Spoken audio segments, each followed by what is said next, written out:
As I sit in my life raft in the middle of the Atlantic, I gaze into the water.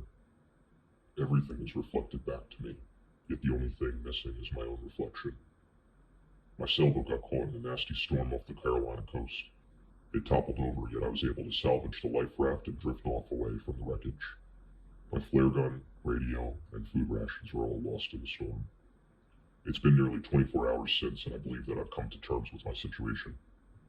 Without any sort of idea as to the direction of land or a method of communicating a distress signal, it's clear to me that the odds are not in my favor.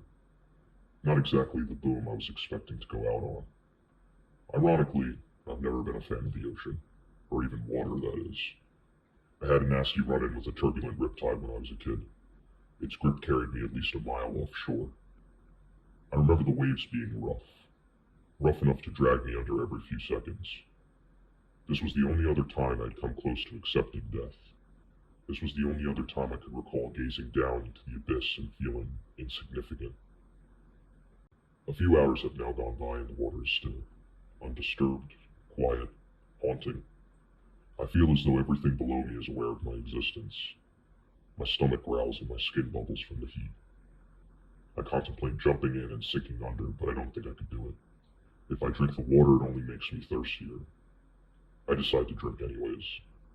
As I roll over to my side and peer into the water, I see everything except myself. I splash the water thinking it a fever dream. I splash and I splash, but the image never changes. Sometimes a reflection seems so clear that you believe it actually exists on the other side. Something about this one seems so real, but how could it? I reach into the water. To my surprise, I now grip the raft in my reflection. In fact, it feels as though there is a draft, the kind that gives you goosebumps after leaving the water.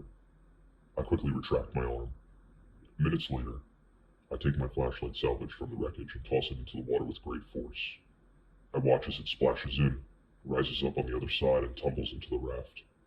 A muted thud on the other end and a noticeable pressure below me. I must be going insane. This can't be happening. I reach back in to feel around for the flashlight, but come back empty-handed. Next, I duck my head into the water, and on the other side, I'm able to breathe. I see my raft, the very same raft, just without me. In an effort to get another view, I accidentally slip into the water. My head spins as if I had just done a somersault. Once I regain my composure, I struggle to get back onto the raft. My heart races as I quickly scan my surroundings. Everything is no different from the last, other than a small island a few yards away. I swear it wasn't there moments ago. I swear it. I paddle over to the shore and pull the raft onto the sand until it is secured. The seagulls call out to each other, alerting of my presence. The palm trees buckle and sway in the soft wind. Other than that, there is nothing. I venture deeper, growing closer to the forest. As I near the brush, a horrific smell assaults me. I nearly vomit and am faced with the rotting body of some unknown male. He lay motionless, spread like a starfish and face down in the sand.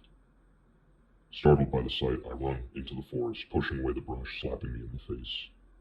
The sharp edges of twigs and rocks tear apart the soles of my feet, but the adrenaline fueling my fight or flight numbs the pain.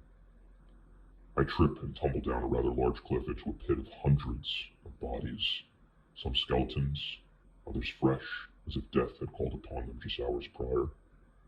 I manage to dig myself out of the pile of corpses and escape to the raft. I paddle as fast as I could away from the island, until it is but a speck in the distance. As my heart comes back to a normal pace, I prepare myself to dive back into the other side. I gaze into the water, and see myself.